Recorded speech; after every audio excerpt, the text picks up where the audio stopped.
de Hebreos, solamente para que hagamos Hebreos capítulo 8 y verso 1. Estamos viendo, a ver si alguien me consigue un marcador negro por allá atrás porque no tengo aquí. Estableciendo el sacerdocio nos tocaría el número 5, capítulo 8, y esta sería ya nuestra quinta enseñanza. Y capítulo 8, verso 1 de Hebreos dice: ahora bien, el punto principal, el punto importante, ¿verdad?, de lo que se ha dicho es que tenemos tal sumo sacerdote que se ha sentado a la diestra del trono de la majestad en los cielos, ¿verdad? Ya vimos, ¿verdad?, cómo lo que es sentar. Gracias, Dios te bendiga, Leo. Hablamos acerca de Elí, se recuerda, vimos a Elí que él se sentaba, dice, a la puerta, y cómo estaba ya inactivo, ciego, cojo. Hablamos acerca de los ciegos y de los cojos también. Hablamos de la idolatría en la mesa y de cómo es necesario que nos presentemos, que nos sentemos a la mesa del Señor, discerniendo el cuerpo de Cristo. Hablamos de qué es lo que necesitamos para sentarnos en la mesa, ¿verdad?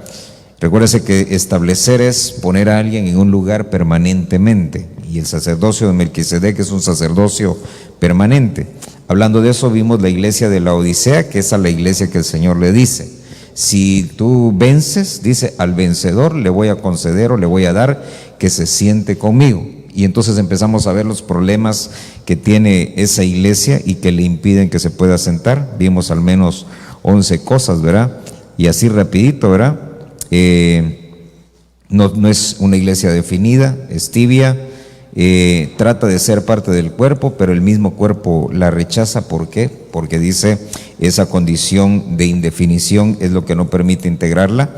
Es rico en bienes espirituales, pero no tiene recursos, es rica en bienes materiales, pero no tiene recursos espirituales. Ignora su condición, no sabe cuál es su condición real, y en medio de esa condición real, dice, está su miseria, el sentimiento de lástima que despierta en los demás. Vimos que la lástima no es misericordia, ¿verdad?, sino solamente provocar un dolor, pero no mover el corazón a que se le conceda gracia. Su pobreza también espiritual, aunque físicamente, fíjese que físicamente no tiene ninguno de esos problemas, todos son internos, porque dice al principio, es una iglesia que dice: yo tengo todo, no tengo necesidad, tengo abundancia, etcétera, etcétera.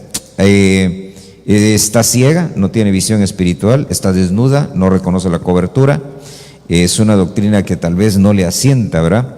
Tenía capacidad financiera terrenal, pero sin recursos espirituales, y aunque buscaba soluciones en muchas formas o medios, no las buscaba en el Señor. Y ahí fue donde nos quedamos, porque aquí anoté yo y dije pendiente. Entonces, ¿qué es lo que nos toca ver? Ver las funciones correctas de un sacerdote, ¿verdad?, sentado como debe de ser. Entonces dice Lucas capítulo 14. Lucas 14 y verso 28. Dice: porque ¿quién de vosotros, deseando edificar una torre, fíjese, no se sienta primero y calcula el costo para ver si tiene lo suficiente y poder terminarla? Amén. Padre, en el nombre de Jesús te rogamos, Señor, añade bendición, Señor, a tu palabra. Háblanos, Señor, en esta tarde. Edifícanos, Señor, con los dichos de tu boca. Venimos reprendiendo, Señor, toda obra de las tinieblas, toda oposición en los aires, todo estorbo, mi Dios, y todo intento por arrebatarnos la bendición de tu palabra. Lo reprendemos en esta hora. Mi Dios bendito, te rogamos que nos abras tu palabra, que nos permitas, Señor, inquirir en ella, Señor, indagar en ella, ser edificados a través de tu Espíritu y por las 5 unciones, Señor, de tus ministerios, Señor. En el nombre poderoso de Jesús te rogamos, Señor, haz llover sobre nuestras vidas, sobre nuestro espíritu, sobre nuestra alma, Señor. Prepara la tierra, Señor, que cada uno de nosotros en esta tarde pueda salir, Señor, edificado, pueda salir con la bendición de recibir la semilla de tu palabra. En el nombre poderoso de Cristo Jesús te damos gracias, en el nombre de Jesús. Amén, Señor, y amén. Gloria a Dios. Muy bien. Entonces este sería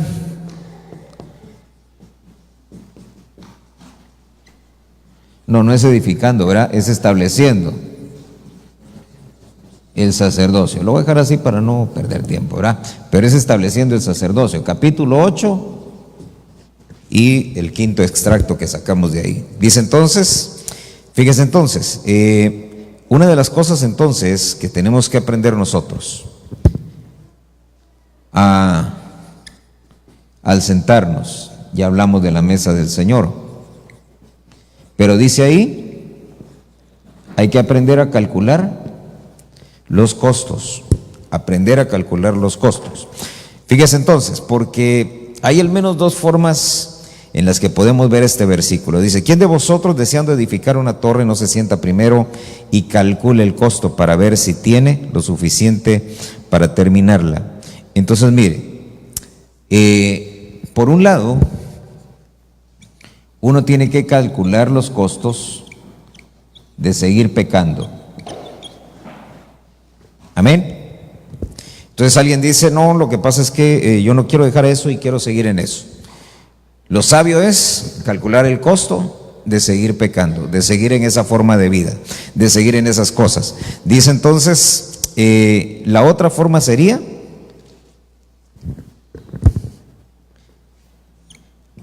calcular el costo de edificarnos internamente. Entonces, ¿cuál es el costo de seguir pecando? La muerte, ¿verdad? Al final es la muerte. Entonces, si uno va a calcular esos costos, ok, puedo seguir con los placeres terrenales, puedo seguir haciendo esto, lo otro, pero al final lo que me va a estar esperando es la muerte. Ahora el costo de edificar, porque fíjese que ese ya no está tan fácil, porque para poder edificar y usted calcular los costos, recuérdese que primero hay que ver qué es lo que nos van a pedir. Para edificarnos nos van a pedir que entreguemos muchas cosas. Tenemos que dejar de pecar, tenemos que renunciar a los placeres terrenales, tenemos que renunciar a la vana manera de vivir de nuestros padres, tenemos que renunciar, y ese es el costo que tenemos que pagar. Amén. Y a veces ese costo es el que no queremos pagar, porque fíjese que el Señor va a hacer su obra y el Señor va a llevar hasta el final lo que Él comenzó, dice, Él lo va a cumplir, Él lo va a culminar, lo va a cumplir. El asunto es que en ese proceso hay cosas en las que Dios dice, bueno, para levantar este nivel que sigue, tienes que renunciar a esto. Por ponerle un ejemplo, tienes que renunciar al orgullo. Ah, no, Señor, no quiero, entonces no puedo edificar el quinto. Pero Señor, ¿y si hacemos algo ahí en cualquier cosita, una covachita ahí en el quinto? No, es que así no es el diseño. Entonces el costo de poder edificar es que nosotros vamos a tener que dejar muchas cosas, porque no son pocas a veces, sino muchas cosas que nos gustan, que nos atraen. Porque mire, si el pecado, dijo alguien, si el pecado echara humo, ¿verdad?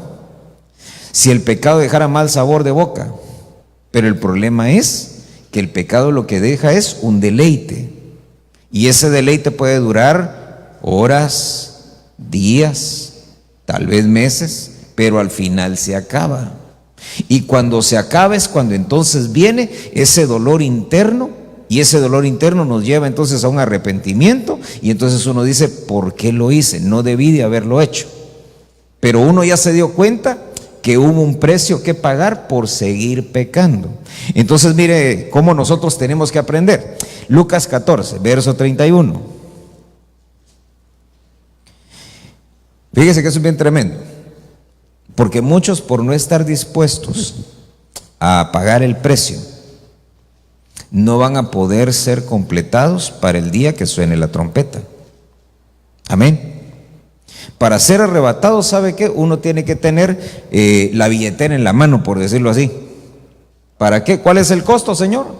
Ahí va, ahí va, ahí va. Pero si uno no es así, va a sonar la trompeta y uno se va a quedar en esta tierra. ¿Qué es lo terrible de eso? Que, hermano, ya una vez que fue el arrebatamiento, ¿habrá forma de poder ser arrebatado? Ya no. Ahí aunque usted saque y le diga, Señor, todo lo que quieras, ahorita te lo doy, te lo entrego, pero ya no. En el mero tribunal, ahí parado, Señor, ahorita sí, renuncio. No, ahí Ahí ya no. Tiene que ser ahorita, en el momento que te lo demandan, ahí. Entonces mire, Lucas 14, verso 31. ¿Qué rey, cuando sale al encuentro de otro rey para la batalla, fíjese eso, no se sienta primero y delibera si con 10,000 hombres es bastante fuerte como para enfrentarse al que viene contra él con 20,000 hombres? Y si no, cuando el otro todavía está lejos, le envía una delegación y ¿qué dice? Pide condiciones de paz. Entonces mire, con frecuencia nos vemos nosotros envueltos a veces en problemas, ¿verdad? En disputas, diferencias. A veces creemos tener la razón, a veces creemos que se trata de ganar, pero fíjese cómo dice ahí, tú siéntate y calcula si puedes o no puedes. Entonces mire, todos nosotros tenemos enemigos que vencer. Amén. Tenemos áreas que vencer.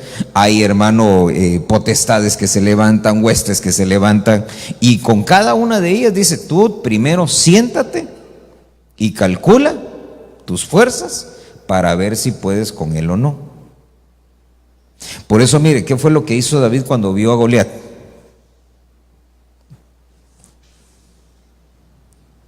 No se fue a pelear con él de entradita, sino que dice que lo vio, preguntó quién era, que desde cuándo estaba haciendo eso, va y empieza a indagar, ¿verdad? Y dice, y no hay nadie que pelee, no hay nadie que vaya. ¿Por qué no va nadie? ¿Por qué razón nadie se enfrenta con él? No se fue, hermano, así de loco, sino que empezó a indagar hasta que finalmente dice, bueno, yo me voy a enfrentar con él. Pero ¿sabe qué? Ya había calculado. Ya había tanteado y dijo, bueno, este viene de esta manera, este nos insulta, este es un filisteo, este no tiene la cobertura de Dios, yo conozco a Dios, pero no se dejó ir así. Primero calculó quién era su enemigo. Ahora mire entonces, porque fíjese que hay cosas que nosotros tenemos que ver. Por ejemplo, dice ahí, tienes que calcular, déjenme ponerlo aquí, tus fuerzas. Se recuerda que hablamos en la mañana de las fuerzas, ¿verdad? Entonces, calcular las fuerzas, ¿qué implica? Haciendo un poquito de memoria de lo que vimos en la mañana, uno tiene que ver si uno no tiene un cortocircuito que le esté robando fuerzas. Y que uno pueda sentir, hermano, que a lo mejor sí va a poder y a la hora de la hora sus fuerzas no van a ser suficientes. Fíjese que hay factores en nuestra vida que se convierten en un tipo de fuerza pero negativa. Por ejemplo, el odio es una fuerza que impulsa a la gente a tratar de desquitarse o de hacerle daño a alguien. Mire otro, la amargura, igual es una fuerza muy parecida, ¿verdad?, al odio. Mire la fuerza de la amargura. ¿Se recuerda de Esaú? Viene Esaú, quiere la bendición, no se la dan, Jacob se la robó. Y hermano, dice que se llenó de amargura. Esa amargura lo impulsó durante 20 años hasta ir a buscar a su hermano para matarlo. Pero fíjese, ¿cuánto le duró la fuerza de la amargura? 20 años. Y fue, buscó a su hermano, contrató 400 porque quería asegurarse que no se le escapara, pero una amargura que lo impulsó durante 20 años. Entonces mire cómo hay fuerzas que de pronto nos mueven. La rebeldía es una fuerza que impulsa a la gente a actuar. ¿Qué fue lo que movió a Coré? La rebeldía.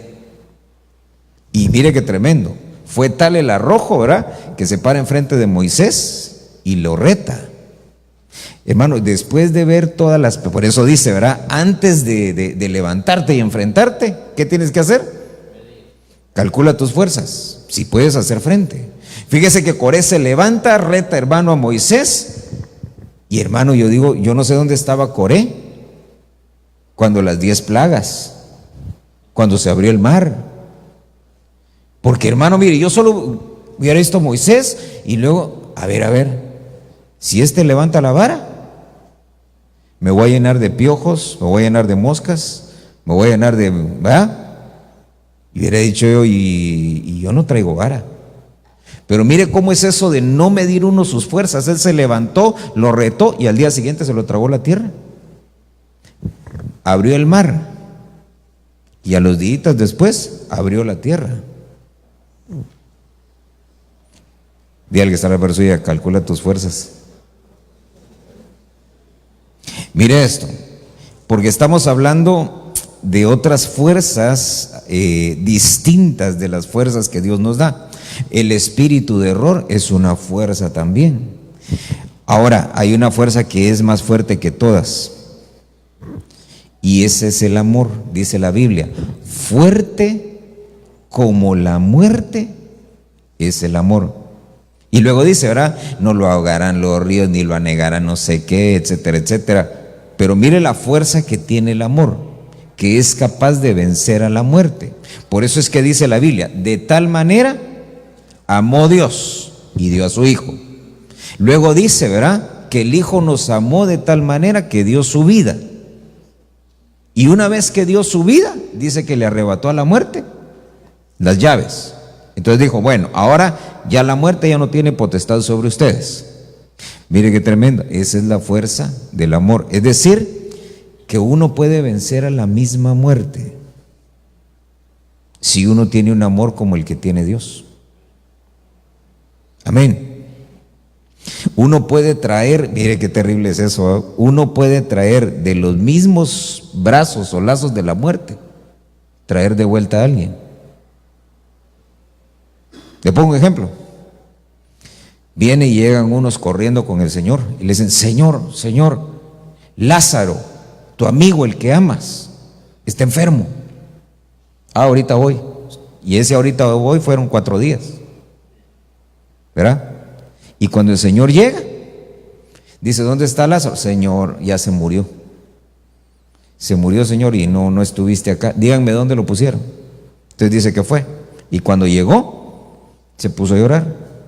Pero miren qué tremendo, porque le dijeron, tu amigo, el que tú amas, está enfermo, se va a morir. Y llega el Señor y todos le dicen, ya Señor, mira, ya muy tarde, ya se murió, ya lo enterramos. La propia hermana le dice, Señor, ya apesta. Ya ahí dejémoslo, Señor, tírale unas flores y vámonos, hombre. Y mire cómo le dice el Señor, ¿verdad? Porque le dice, no, mira, háganse un lado, quiten la piedra. Lázaro. ¿Pero por qué lo llamó? Porque lo amaba. ¿De dónde lo sacó? De la tumba, de los lazos de la muerte, y lo trajo de regreso. Entonces, cuando uno realmente ama, uno puede traer de la misma muerte, puede llamar a alguien. El asunto es que, mire, pues uno no sabe a veces, ¿verdad? Porque imagínese usted resucita a alguien pensando que está haciendo algo bueno, ¿verdad? Y ese que se trae de vuelta hasta se puede enojar. Sí, de verdad. Mire, hay un libro que se llama 90 minutos en el cielo. Y es de un pastor que fue a un retiro de pastores. Y cuando iba de regreso para su casa, iba en su carro, iba manejando, tiene un accidente y se mata. Atrás de él venía otro, que venía también de ahí del retiro. Entonces cuando llega le dicen, no, aquí hay un accidente, no pueden pasar ahorita y todo. Entonces él vio el carro y medio lo reconoció porque el carro se hizo pedazos. Entonces cuando medio reconoce, se baja. Y entonces le dice al policía, déjeme ir a orar por él. Y dice, no, hombre, por ese no, vaya a orar por aquellos de allá, porque es que ese ya está muerto. No, pero mire, es que ya está muerto. No, pero yo quiero, vaya pues, vaya, ya está muerto, pero vaya. Y hermano se va. Como pudo se metió entre los fierros y como pudo lo alcanzó y Padre, en el nombre de Jesús, tráelo de vuelta. Y el otro hermano resucita. Pero ¿sabe qué es lo terrible? Que resucitó, pero pasó como 9 meses en el hospital. O sea que lo resucitan, pero no sano, ¿eh? Y dice, cuenta él ahí, ¿verdad? Que pasó enojado con ese su amigo. Bueno, fue su enemigo durante ese tiempo, vaya. Estaba enojado con él porque decía, ¿por qué oraste por mí si yo ya estaba allá? ¿Para qué me traías de vuelta a sufrir dolor y todo si yo ya estaba allá? Entonces mire qué tremendo, ¿verdad? Porque su amigo que lo amaba y todo y lo trae de vuelta. Yo no sé si Lázaro hizo eso, pero no dice ahí que haya hecho eso, ¿verdad? Pero mire qué terrible, ¿verdad? Porque uno puede traer a alguien y ese tal vez le va a venir a decir, ¿para qué me traías de regreso si yo ya estaba en un mejor lugar? Ahora mire, volvamos entonces al punto. Porque siendo nosotros sacerdotes, mire acá, Lucas 4, verso 19. Dice, para proclamar el año favorable del Señor. Y cerrando el libro, lo devolvió al asistente y se sentó. Los ojos de todos en la sinagoga estaban fijos en él. Y oiga eso, dice que el Señor les dijo entonces: hoy se ha cumplido ante vuestros ojos esta palabra, esta escritura. Entonces mire, ¿qué es lo que hace un sacerdote cuando entiende? ¿Qué año es este? Proclamar el año del Señor. El año del Señor era el año del reposo, era cuando se daba reposo. Y mire qué interesante, ¿verdad? Porque ese año favorable, ese es un año que habla precisamente de gracia, de misericordia y de perdón. Por eso es el año favorable, que es muy distinto, ¿verdad?, de cuando se habla del día del Señor grande y terrible, que va a ser como fuego, que va a ser como azufre, que va a ser lleno de dolor, que va a ser lleno de tinieblas. Eso es distinto. El año favorable del Señor, ese es gracia, es amor, es misericordia, es el paréntesis de gracia que se abrió cuando el Señor Jesucristo vino para integrarnos a nosotros. Recuérdese, el paréntesis de gracia que empieza cuando el Señor Jesús muere en la cruz por todos nosotros, es ese periodo en el que el Señor agarra a Israel. Se recuerda que le dice el Señor: si la rama original, dice Pablo, fue desgajada para injertarte a ti, que no eras original, porque nosotros los gentiles, ¿verdad?, como nos dicen ellos, nosotros somos una higuera silvestre, que el Señor la agarró y la injertó en el tronco principal. ¿Quién es el tronco principal? Cristo. Entonces viene Pablo y les dice: miren, no se jacten, no se sientan orgullosos, hablándole a los gentiles que se habían convertido. ¿Por qué razón? Les dice: porque la rama original es Israel.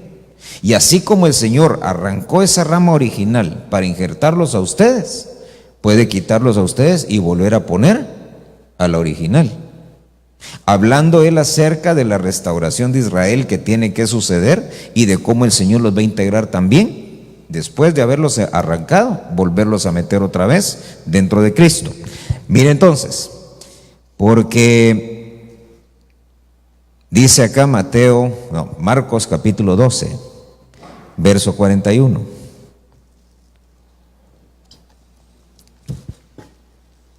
Y ya me traicionó el vaso.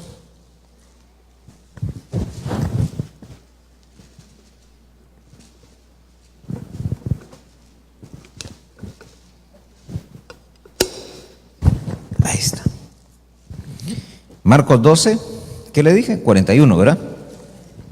Mire pues, estando Jesús sentado frente al arca del tesoro, oiga eso, estando Jesús sentado frente al arca del tesoro, observaba cómo el pueblo echaba dinero en el arca. Muchos ricos echaban mucho. Una viuda pobre vino y echó 2 blancas, que equivalen a un cuadrante. Ok, entonces mire, ¿qué más sucede cuando el sacerdote se sienta? ¿Qué estaba haciendo el Señor ahí?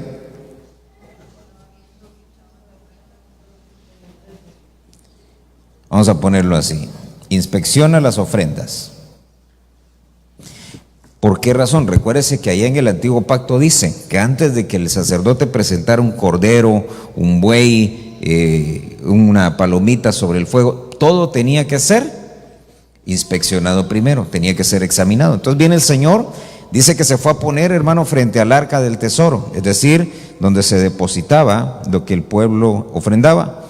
Dice que llegaban entonces ahí, llegaban pobres, llegaban ricos, y entonces, pero donde quiero sentarme es en esto, que había esas ofrendas, ¿dónde se ponían?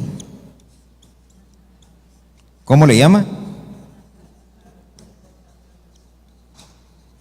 Arca del tesoro. Fíjese pues, arca del tesoro.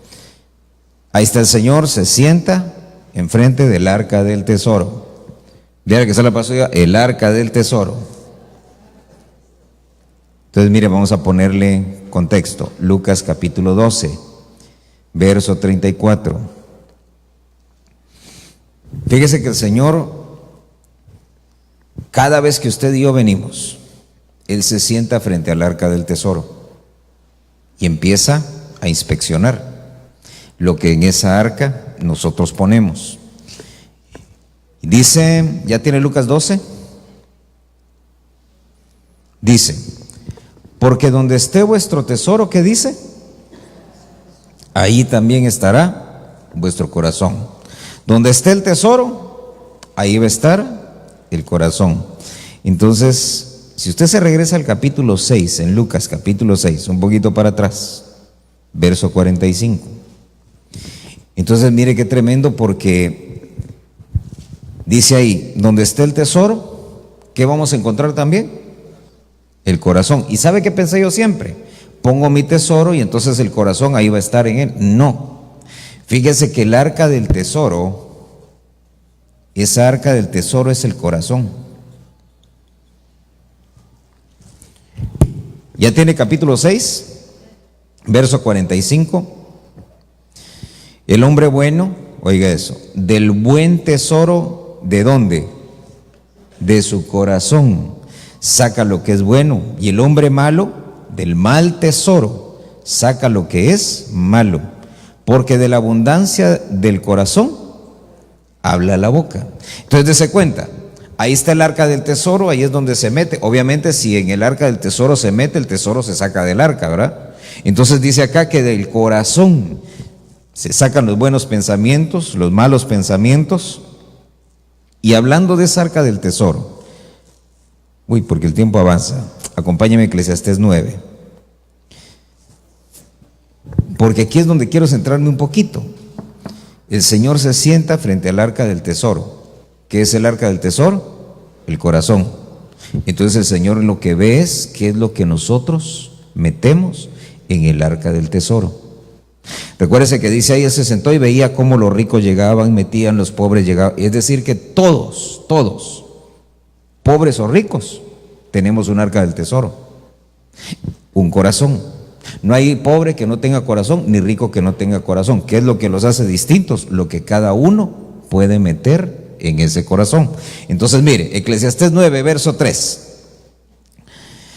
Este mal hay en todo lo que se hace bajo el sol, que hay una misma suerte para todos.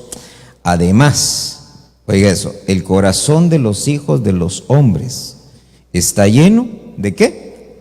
De maldad. ¿Y de qué más? Y hay locura en su corazón toda su vida. Después dice, ¿qué les pasa? Se van a los muertos. Entonces mire, primero son malos, luego son locos, y en medio de esa maldad y de esa locura, un día se mueren. Ahora mire entonces, porque quiere decir que en ese cofre, ¿verdad? O en esa arca del tesoro, ¿qué es lo que muchos meten? Maldad, más locura, igual que a la muerte. Dice ahí, esa palabra maldad dice, mala calidad de algo, la mala calidad de algo. Algo que es fastidioso, algo que es molesto, algo que es dañino. Pero me llamó la atención eso, que eso de maldad es mala calidad. Me llamó la atención porque estamos hablando de lo que uno pone en el arca del tesoro. Mire esto, Levítico, capítulo 19, verso 17. Mientras usted va a Levítico, esa palabra locura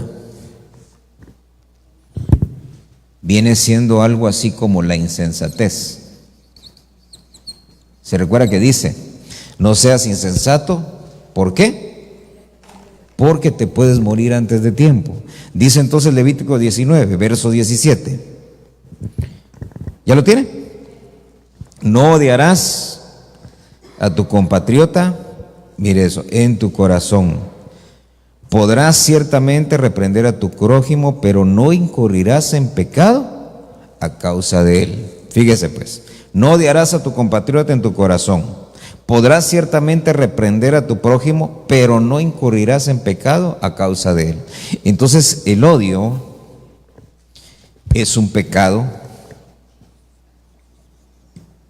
¿verdad?, que está ahí en nuestro corazón. Ahora mire, lo tremendo de eso es, dice ahí, déjeme leerle lo que dice el diccionario acerca de ese odio. Dice 8130 es el número en el diccionario. Dice: odiar, aborrecer, detestar, enemistarse con alguien.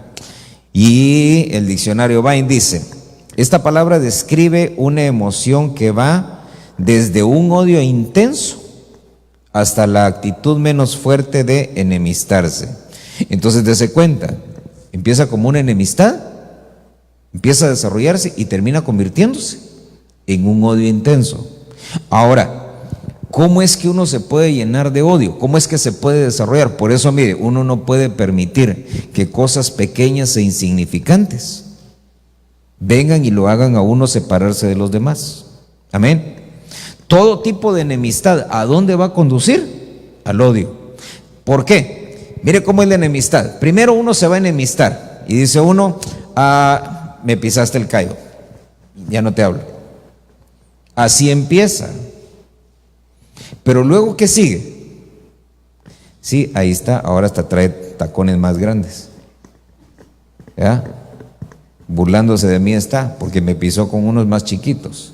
Entonces yo empiezo a buscar ocasión contra ella. Entonces empiezo a desarrollar ya no solamente una enemistad, porque la enemistad es: no quiero hablar contigo, ok, ahí está bien. Bueno, no está bien la enemistad. El asunto es que empiezo a desarrollar otras cosas, hasta que llega un punto en el que sí, es que es vanidosa, orgullosa, ni me vino a pedir perdón, no se humilló, nunca me dijo discúlpame porque te pequé el callo. Entonces empiezo a desarrollar un resentimiento. Ese resentimiento ya me pone más lejos. ¿Cuál es el último eslabón? El odio. Es que no la aguanto, es insoportable, es la persona más odiosa, no sé por qué llega a la iglesia. Ya desarrolló odio. Y entonces, ¿qué es lo que dice ahí? No odiarás a tu compatriota en tu corazón. Podrás, dice, reprender a tu prójimo. Oiga eso. ¿Qué quiere decir eso? Que en lugar de enojarme porque me pisó, ¿qué es lo que tengo que hacer? Yo tengo que ir y decirle: está bueno, trae tus zancones que traes ahí, pero no me los pongas encima, ¿verdad? O sea, si traes zapatos más grandes, los que te queden y todo, pero fíjate por dónde vas, mira cómo me dejaste. Ay, perdón, no me di cuenta, es que tus pies son tan insignificantes que no los vi. Pero, o sea, ¿qué es lo que está diciendo? Comunícate con tu prójimo, pero no te enemistes con él. ¿Por qué? Porque vas a terminar odiándolo. Ahora mire entonces, porque todo eso ¿a dónde va? Al arca del tesoro. Se recuerda que hoy en la mañana hablamos del corazón, ¿verdad? Y como David decía: mi corazón palpita, ¿verdad? Pierdo mis fuerzas, mis ojos se cierran porque me desvanezco. O sea, se empezó a enfermar del corazón por llenar el arca del tesoro de un montón de cosas que no debía. Entonces mire, ya vimos tres, ¿verdad? La maldad, la locura, el odio. Mire, Deuteronomio capítulo 2, verso 30.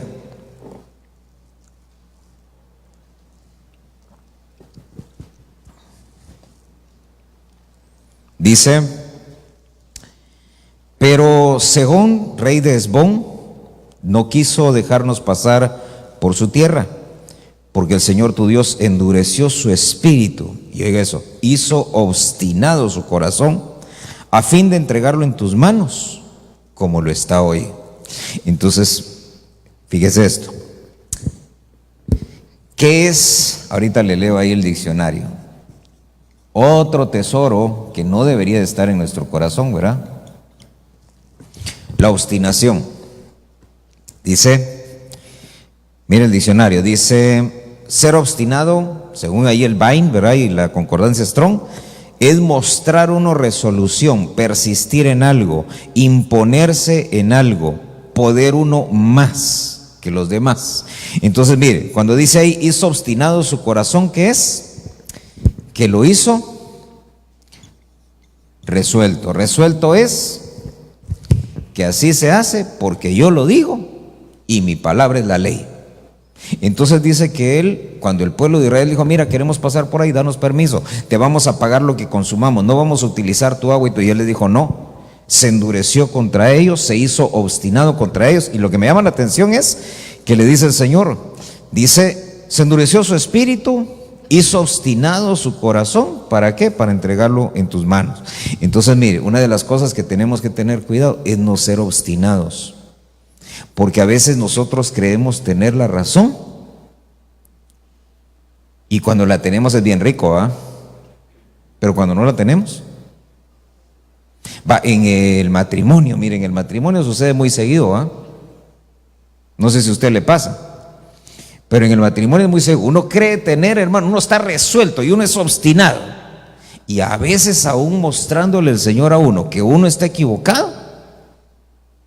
Pero hermano, es que mire, yo no sé, ¿verdad? Pero es a veces difícil decir, ¿sabes qué? Tenía razón. Tenía razón y yo estaba equivocado. Porque ¿a quién de los maridos, mareados, dijo alguien, ¿verdad? ¿A quién de los maridos que estamos aquí nos gusta eso? Mire, uno a veces no dice nada, ¿verdad? Pero uno por dentro sabe y dice, ay rayos, esta tenía razón, hombre, ¿verdad? Y entonces uno empieza a hacer lo que le dijeron, y mire cómo están las esposas de lindas, ¿verdad? Pero si eso fue lo que yo te dije que hicieron, ¿cuándo? ¿A qué horas? Sí, yo te estaba diciendo y todo. No, yo orando, el Señor me dijo que esto y dice, mi hermano, me entiende, pero es que uno es obstinado, uno quiere ser resuelto y uno dice, así lo hacemos. ¿Por qué? Porque yo digo, y cuando salen mal las cosas, es que tú no me dijiste nada, si estás viendo que me equivoco, dime. No, es que uno es obstinado. Ahora mire entonces, porque eso es otra cosa que va y se arraiga en el corazón. Mire, Deuteronomio capítulo 8, verso 14. Mire, este es un problema, yo sé que usted este no lo tiene. ¿Ya lo tiene? Dice, entonces tu corazón se llene de orgullo y te olvides del Señor tu Dios, que te sacó de la tierra de Egipto, de la casa de servidumbre. No sea que digas en tu corazón, mi poder y la fuerza de mi mano me han producido toda esta riqueza. Entonces, otro tesorito que tenemos que sacar de nuestro corazón, ¿qué es? Fíjese, el orgullo. ¿Qué es el orgullo? Fíjese que en el diccionario dice elevarse uno mismo. Porque cuando a uno lo elevan no se llama orgullo, se llama exaltación si lo hace el Señor. Y si el que lo está levantando a uno es otro hombre, muchas veces se llama idolatría. Entonces mire qué terrible, porque ese orgullo es elevarse uno mismo, ponerse uno en una condición que a uno no le toca. Fíjese lo que dice aquí la concordancia, dice, básicamente esta palabra representa estar en un plano más alto, o bien, esta es la palabra que usa, desplazarse. ¿Por qué se la pongo aquí? Fíjese que me llamó la atención porque esa palabra desplazarse no es un movimiento brusco, sino que es como suavecito, pujadito, nadie se dio cuenta. ¿Qué fue lo que hizo Luzbel? Se elevó a sí mismo y dijo, voy a poner mi trono por encima del trono de Dios. Allá donde están las estrellas, en el extremo norte del cielo, me voy a colocar y voy a ser gobernante. Se elevó a sí mismo. Ese es el orgullo, tratar uno. Fíjese que el orgullo nos lleva a una usurpación, a ocupar un lugar que no nos toca. Ejemplo, ¿se recuerda del rey Usías? ¿Qué hizo Usías? Tomó el incensario, echó incienso, se mete al lugar santo, quiere llegar hasta el lugar santísimo ofreciendo incienso, y los sacerdotes lo frenan. Dice que entonces el Señor hizo que le saliera lepra, y así murió lleno de lepra. Fíjese que es interesante algún día vamos a ver las enfermedades de las que murieron algunos reyes. Pero este rey Usías murió por usurpar un lugar. Mire esto. Deuteronomio capítulo 11.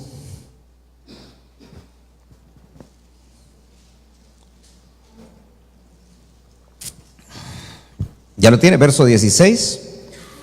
Dice, cuidaos. Oiga eso, cuidaos.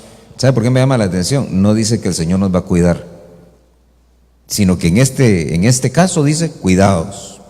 Cuidaos no sea que se engañe vuestro corazón y os desviéis y sirváis a otros dioses y los adoréis.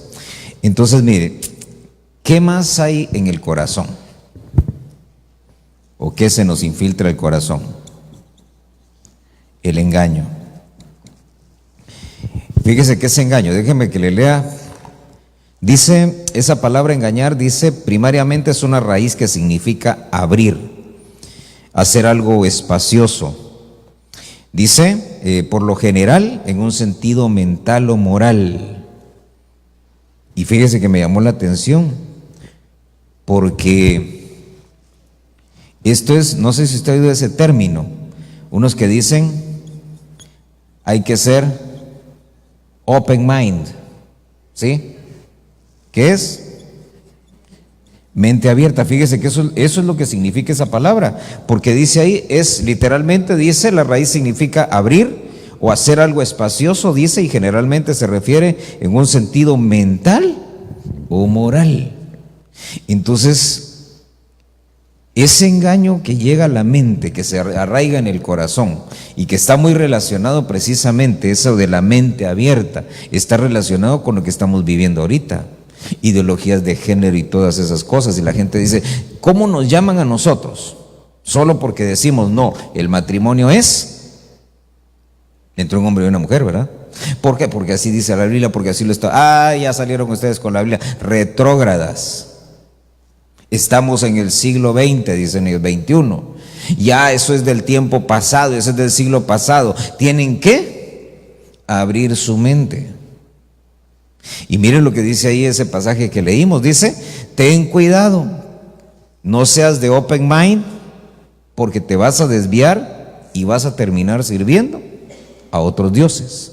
Entonces, cuando nosotros vemos, hermano, cómo la gente, las ciudades, los países se están desviando todos. Fíjese que por ejemplo en Guatemala ahí traen un gran alboroto, porque hay una organización que es de la ONU que se encarga de impartir justicia, pero adquirió tanta fuerza que se convirtió prácticamente en un poder paralelo a todos los poderes del Estado juntos. Es decir, que nadie puede contra ella. Y es tan terrible porque ellos traen una agenda open mind. Entonces lo que hicieron fue, creo que fue el año pasado, la que estaba del Ministerio Público y que estaba trabajando de la mano con esta organización y todo, puso una bandera del arco iris a la par del pabellón nacional, a la misma altura. Y para muchos era, pues ahí está, pero ¿qué significa eso? Que la ideología esta y todo lo que representa esa bandera está a la misma altura del Estado y tiene el mismo poder que el Estado y las mismas facultades que ese Estado. Y esta organización de la ONU lo que está haciendo es precisamente promoviendo toda una agenda. Y ahí traigo un gran lío. Pero lo que quiero que veas es esto, que dice ahí, ten cuidado, no seas open mind. ¿Por qué razón? Porque te vas a desviar y vas a terminar sirviendo a otros dioses. Dice Deuteronomio 14, verso 26. Y es que mire, es tan fácil desviarse uno. 14, 26 y Deuteronomio. ¿Ya lo tiene? Dice, podrás gastar el dinero en todo lo que tu corazón apetezca, en vacas, ovejas, vino, sidra, en cualquier cosa que tu corazón desee. Ahí comerás en presencia del Señor tu Dios y te alegrarás tú y tu casa. Pero lo que quiero extraer de ahí es qué es lo que hay en el corazón. Dese cuenta, dice, todo lo que tu corazón apetezca y todo lo que tu corazón desee. Entonces, ¿qué más hay en el corazón? Los apetitos y los deseos. Pareciera que fuera lo mismo, ¿verdad? Pero fíjese que ya viendo las definiciones dice, en cuanto a los apetitos, dice ahí, son deseos, dice ahí, lujuriosos. Eso ya le da otro contexto, ¿verdad? No es apetito de, ay, quiero una pizza, no. Son deseos que ya vienen con una influencia espiritual. Y luego con la otra dice, cuando habla del deseo, lo que desee tu corazón, dice aquí el diccionario, dice, inquirir por implicación, dice, requerir algo o demandar. Y esa es la que me llamó la atención. Deseos son demandas. Una demanda es algo que se exige porque se cree o se piensa que se tiene derecho a ella. Dese cuenta.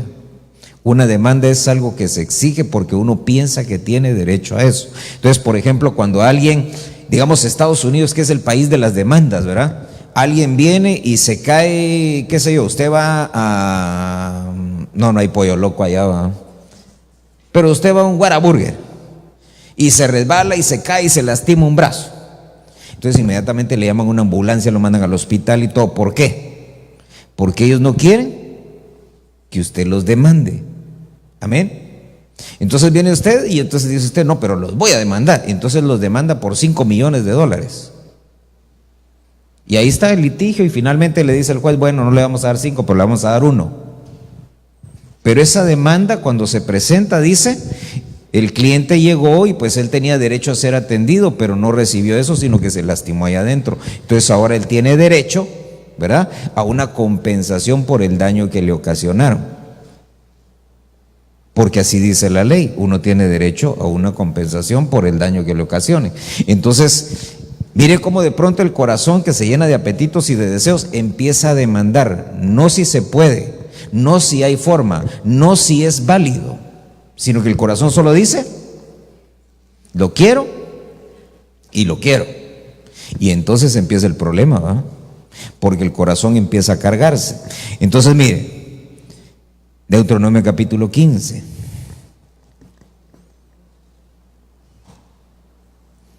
Mire, es que algunos de estos son así como para extendernos un poquito más, pero es que quiero mostrarle todo, al menos los que pude ver así rápidamente.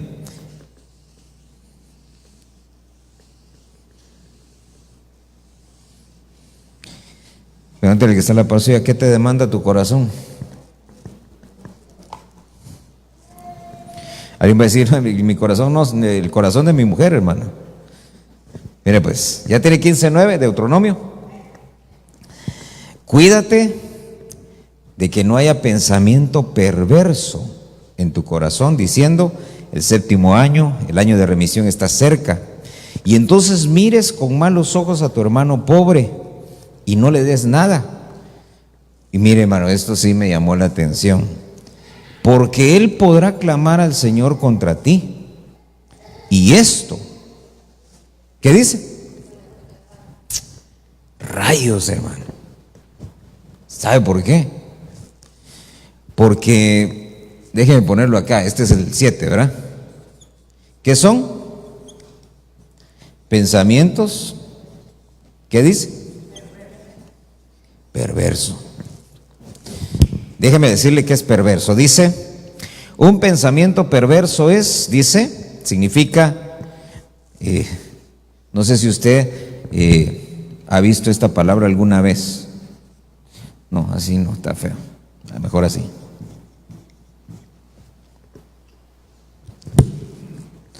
¿Sí se recuerda de esa? Así dice ahí en hebreo. Que no haya, dice, en ti pensamientos de Belial. Que en tu corazón no haya pensamientos de Belial. ¿Por qué? Fíjese que esa palabra perverso, dice, es algo malo es algo sin ganancia, sin utilidad, algo pestilente, algo malvado, impío, injusto, destructivo. Está terrible, ¿verdad? Pero miren qué contexto lo pone. Un pensamiento perverso, dice, es uno ver con malos ojos al pobre y no darle. Entonces la parte difícil que vi yo ahí no fue eso de que ver uno con malos ojos al pobre y que uno cierre su mano y que no le dé, sino lo que dice después. ¿Qué dice? Podrá clamar al Señor contra ti, y esto te será.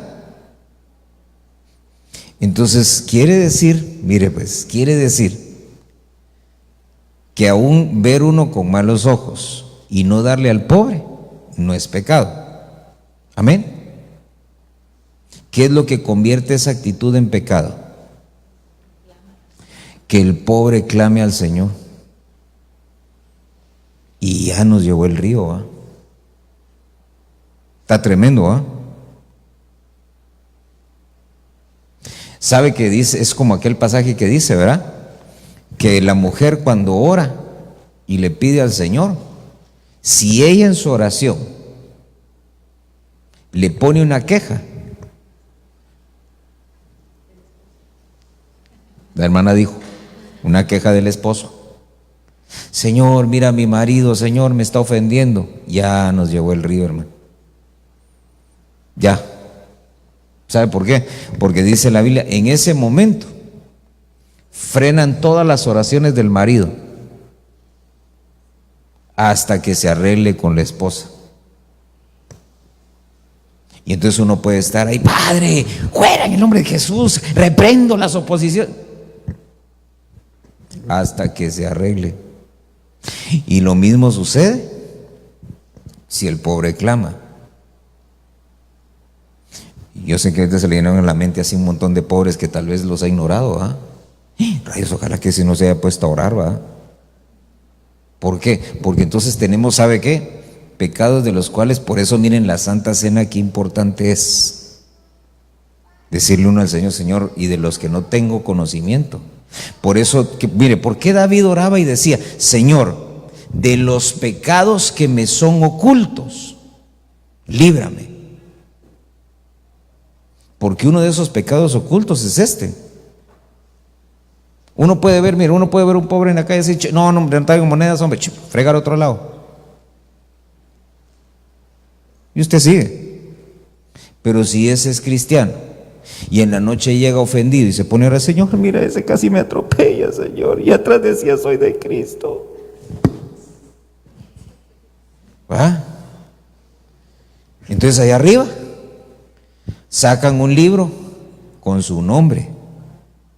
A ver, dijo que era de Soy de Cristo. Nos la puso más fácil, esos son los de Benecer. Y hermano, a buscar por nombre, ¿va? Anótesela ahí. Y hermano, uno tranquilo como si nada, ¿va? Y no sabe que ya le apuntaron una, donde no sean dos o tres, ¿va?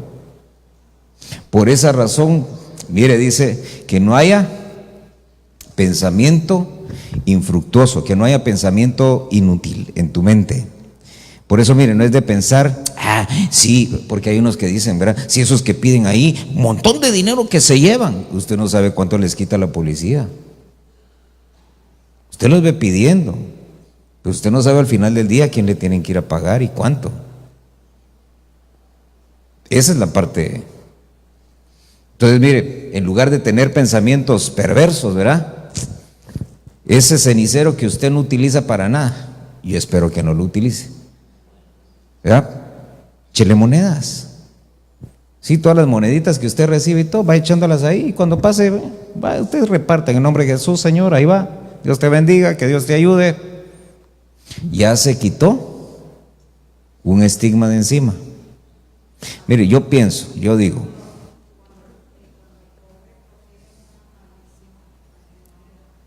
uno hay que bendecirlo. ¿Por qué? Porque dice la Biblia que si te maldicen, que tú bendigas, ¿verdad? Entonces uno ya sabe que a ese No hay que darle, porque ya uno ya sabe que no es un pobre de estos, ese es un orgulloso. Amén. Se da cuenta que importante es conocer uno, ¿ah? A veces, uno por ignorante, a veces, hermano, no sabe qué hacer y todo, pero no, si uno se topa con uno así, no, pues Dios te bendiga, ¿verdad? A la siguiente que pase por ahí ya sabe que no va. Mira, hermano, si uno no trae, tan fácil como uno decir, no traigo nada, pero mira, que Dios te bendiga, que Dios te provea, que Dios te dé. Pero tampoco vaya a agarrar eso como una muletilla y cada vez que pasa que Dios te bendiga y que Dios te dé. No, o sea, si de verdad uno no trae, no trae. Amén. Pero dice la Biblia que debemos de estar nosotros preparados para toda buena obra. Dice Deuteronomio 28, verso 67.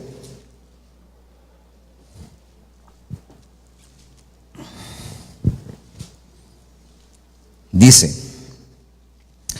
por la mañana dirás, oh si fuera la tarde, por la tarde dirás, oh si fuera la mañana. ¿Por causa de qué? Del espanto de tu corazón, con que temerás y por lo que verán tus ojos.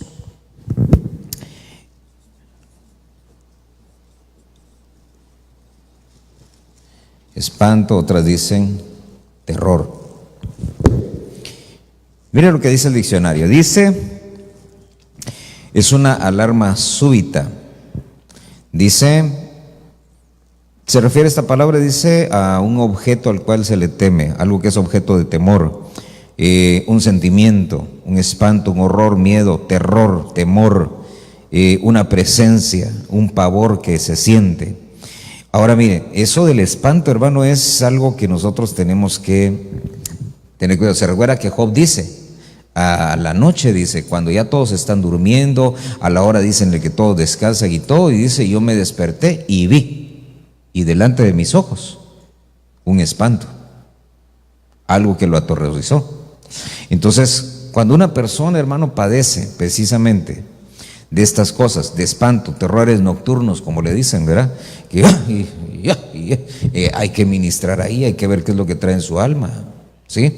Ahora, si ve películas de terror, Jason contra el Depredador, Depredador versus, qué sé yo, Viernes 13, y ahorita viene Halloween 4, la continuación, y si eso es lo que está viendo en televisión, en Netflix y cuanta cosa, entonces con razón trae espantos, ¿verdad? Ya se le metió algo ahí, ya lo tienen que liberar.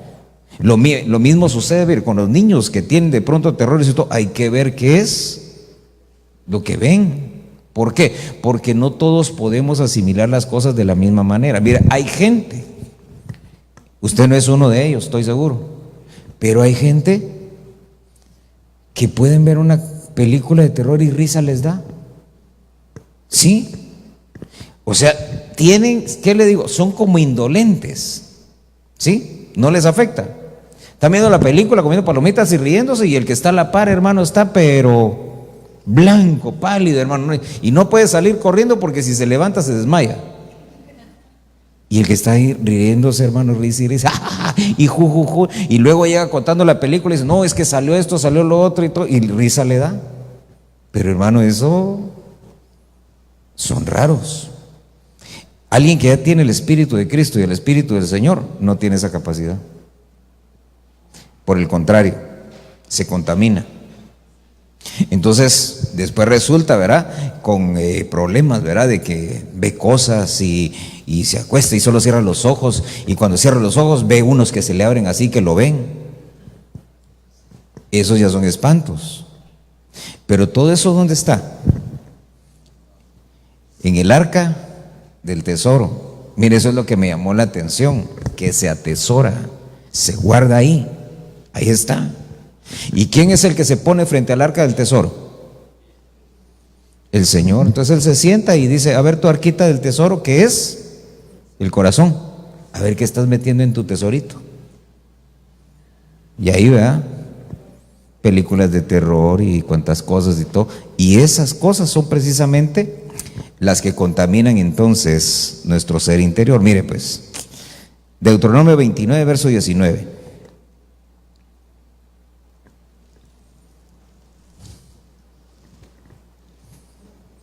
Dice, Sucederá que cuando él oiga las palabras de esta maldición, se envanecerá y dirá: tendré paz, aunque ande en la terquedad de mi corazón, a fin de destruir la tierra regada junto con la seca. Entonces, ¿qué más hay en el corazón?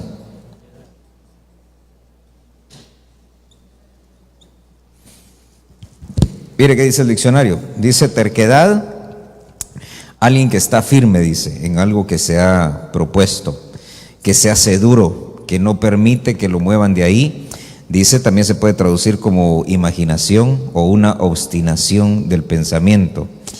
¿Sabe cómo es eso? Eso es como esa terquedad de corazón es como un pensamiento fijo, que está ahí, que no se mueve. Los celos es una terquedad del corazón. La infidelidad es una terquedad del corazón. Por eso es que la Biblia lo que enseña es que el único que nos puede hacer fieles es el Señor. Una vez que es alguien infiel, solamente el Señor lo puede cambiar y hacerlo fiel. Ahora mire, el último, porque el tiempo ya se me acabó. Josué capítulo 2, verso 11.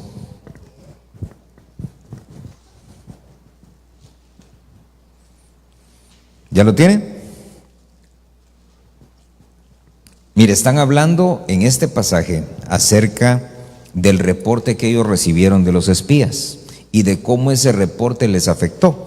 Dice, cuando lo oímos, se acobardó nuestro corazón, no quedando ya valor, dice, en hombre alguno por causa de vosotros, porque el Señor vuestro Dios, Él es Dios arriba en los cielos y abajo en la tierra. Entonces, mire, llegan los espías mandados por Josué, entran, hermano, a Canaán a espiar la tierra.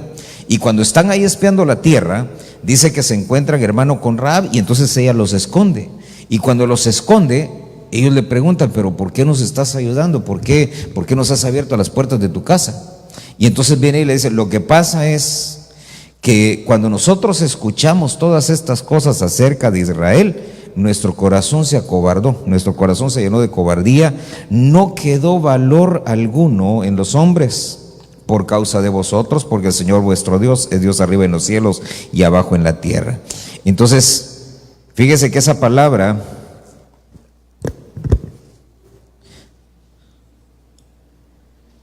dice, ¿cómo decía ahí? Cobardía, ¿verdad? Cuando usted ve en el diccionario y en la concordancia, dice que es derretir o hacerse como agua. Entonces el corazón de ellos, de los guerreros, de los valientes, ¿verdad? Se les deshizo, ¿no? Y empezaron a ¿cómo dice el hermano Erasto? ¿Sí? Empezaron a temblar. ¿Sabe qué eran, hermano? Jericó era el bastión de la tierra de Canaán. Por eso es que el Señor le dijo, la primera ciudad que vamos a destruir es Canaán. Cayendo esa, van a caer todos los demás. Entonces llegan ellos y se enfrentan a la ciudad, y efectivamente cayó esa ciudad, y dice que corrió como pólvora la noticia en todos los demás, en toda la tierra de Canaán. Destruyeron Jericó y vienen para acá, destruyeron Jericó y vienen para acá, y en cada ciudad que ellos llegaban les decían, ya oímos de ustedes, tenemos miedo, ¿y qué hacemos? No, pues tratemos de pelear, pero es que ya destruyeron Jericó. Si destruyeron Jericó, nos destruyen a nosotros. Y los únicos que pudieron hacer una estrategia fueron los gabaonitas, y dice que ellos dijeron, no podemos pelear contra ellos, lo que tenemos que hacer es un pacto con ellos. Si peleamos, nos destruyen. Y es cuando se disfrazaron, se vistieron de ropas viejas, con pan mohoso, sandalias que ya no servían, se hicieron pasar como gente que venía de muy lejos. Digo, no, mira, nosotros somos un pueblo bien pequeño, en una tierra bien lejana, en un lugar olvidado, etcétera, etcétera. Le pintaron un 4, ¿verdad? Y Josué se los creyó. Y entonces dice que hizo pacto con ellos. Y dijo, sí, no se preocupen, los vamos a proteger, no los vamos a matar, no los vamos a destruir. Y entonces ellos se fueron, ¿verdad? Luego le fueron a decir, oye Josué, que fíjate que los seguimos. Y luego son gabaonitas, aquí a la vuelta de la esquina viven. Pero ¿cómo es posible? Sí, nos engañaron. Y entonces Dice que fue a orar y le dijo: Señor, mira, nos han engañado, ¿qué hacemos? A mí no me engañaron, le dice el Señor, te engañaron a ti, porque no me preguntaste. Solo hiciste un pacto con ellos, solo firmaste un trato con ellos y a mí no me preguntaste. Pero Señor, ¿y ahora qué hacemos? ¿Cómo que ahora qué hacemos? Si los matas, mi nombre está de por medio, porque el pacto que hiciste con ellos, lo hiciste en mi nombre. Y entonces, ahora los tengo que dejar vivir. Pero son nuestros enemigos. Pues sí, pero los tengo que dejar vivir. ¿No les prometiste tú que iban a vivir? Sí. ¿Y entonces? Mire qué importante es no amarrarse uno, ¿verdad?, con los dichos de su boca, no estar uno prometiendo, no estar uno ofreciendo. No, sí, te prometo, te aseguro, dice la Biblia, ¿verdad?, que no haga uno votos a la ligera, ¿verdad? Que tu decir sea sí, sí, y no, no. ¿Por qué? Para no amarrarse uno. Porque esos gabaonitas, hermanos, les quedaron como enemigos para toda su vida ahí en la tierra prometida. Esa palabra cobardía, mire, también es desfallecer, desmayar, disolver algo. Amén. Y amén. Vamos a dejarlo hasta ahí. Hay otras cositas ahí también del capítulo 8, otro día las vemos. Pero lo que quiero que hagamos ahora es que cierre sus ojos y que miremos qué es lo que tenemos nosotros en nuestro corazón, en el arca del tesoro. ¿Qué cosas son las que guardamos ahí? Porque es arca del tesoro. Dice la Biblia, el buen hombre, dice, del tesoro de su corazón saca cosas buenas. Y el mal hombre también, del mal tesoro de su corazón, saca cosas malas. Padre, en el nombre de Jesús, Señor, te damos gracias. Te damos gracias. Te bendecimos, Señor, por tus obras. En el nombre de Jesús te rogamos en esta hora, Señor, que nos ayudes. Sabemos que estás delante, Señor, de el arca del tesoro, y queremos nosotros, Señor, que el arca del tesoro reciba únicamente aquellas cosas que para ti son valiosas. Que en el arca de nuestro tesoro, Señor, haya únicamente cosas buenas. En el nombre de Jesús te rogamos, Padre, ayúdanos para que podamos sacar de nuestro corazón, que podamos desechar, Señor, de nuestro corazón el odio, Señor, la enemistad, que podamos sacar de nuestro corazón, Señor, la cobardía, que podamos sacar, Señor, de nuestro corazón toda obstinación, todo orgullo, que los apetitos y deseos, Señor, que están fuera, Señor, de tu voluntad, que están fuera, Señor, de lo que tú quieres para nosotros, que podamos limpiar nuestro corazón de esas cosas, en el nombre poderoso de Jesús. Que nunca nuestro corazón desfallezca, que nunca nuestro corazón sea como agua, Señor, delante de nuestros enemigos. Queremos tener un corazón, Señor, fuerte, fortalecido. En el nombre de Jesús, mi Dios, te rogamos que en esta hora, Padre, todo espanto, todo terror nocturno sea desarraigado de nuestra vida, en el nombre de Jesús. Mira, Señor, aquellos que tal vez en algún momento de su vida, Señor, fueron esclavos, Señor, de películas, Señor, de terror, de cosas, Señor, relacionadas, Señor, con la oscuridad. Limpia esa caja del tesoro, limpia esa arca del tesoro, Señor. Saca todo espanto y todo terror de ella, Señor, en el nombre de Jesús. Y enséñanos, Señor, a atesorar cosas buenas, a poner, Señor, en el arca del tesoro, Señor, aquellas cosas que para ti son valiosas. En el nombre de Jesús, toda obstinación la echamos fuera en el nombre de Jesús. Venimos renunciando, Señor, a esa falta de coraje, esa falta de valor, Señor, en el nombre de Jesús. Todo corazón que de pronto, Señor, se haya hecho como agua, que se haya cobardado, en el nombre de Jesús, renunciamos a esa cobardía, Señor. Tu palabra dice que no nos has dado un espíritu de cobardía, sino un espíritu de poder, de amor y dominio propio. En el nombre de Jesús, reprendemos toda obra de las tinieblas, Señor. Toda mano, Señor, ajena que se extienda para tratar de depositar en nuestro corazón todas estas cosas, Señor, que nos destruyen. En el nombre de Jesús reprendemos, Señor. Reprendemos, Señor, esa influencia de las tinieblas. Reprendemos, Señor, toda hueste y toda potestad que esté tratando de depositar maldad en nuestro corazón. En el nombre de Jesús, todo pensamiento, Señor, de Belial, todo pensamiento infructuoso en el nombre de Jesús, todo pensamiento malo, Señor, malintencionado, lo echamos fuera en el nombre de Jesús, renunciamos a él en el nombre poderoso de Jesús. Te rogamos, Padre, que nos des corazones sensibles, Señor, delante de la necesidad ajena, Señor. Que cuando el pobre esté frente a nosotros, Señor, podamos nosotros discernir, Padre bendito. Danos, Señor, esa capacidad para que siempre, Señor, nuestra ofrenda, nuestro aporte, Señor, siempre pueda ser puesto en un lugar donde pueda dar frutos. En el nombre de Jesús, te rogamos, ten misericordia, Señor. Límpianos, purifícanos. Te lo rogamos, Señor, y te lo suplicamos y te damos gracias, Señor, en el nombre poderoso de Jesús. Ponte de pie ahí donde estás y entonamos un canto al Señor antes de retirarnos.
Pedimos, oh Dios, que sobre toda cosa guardada guardes nuestro corazón, porque de él mana la vida. Ve con nosotros, Señor, y danos una semana llena de bendiciones espirituales, físicas y materiales.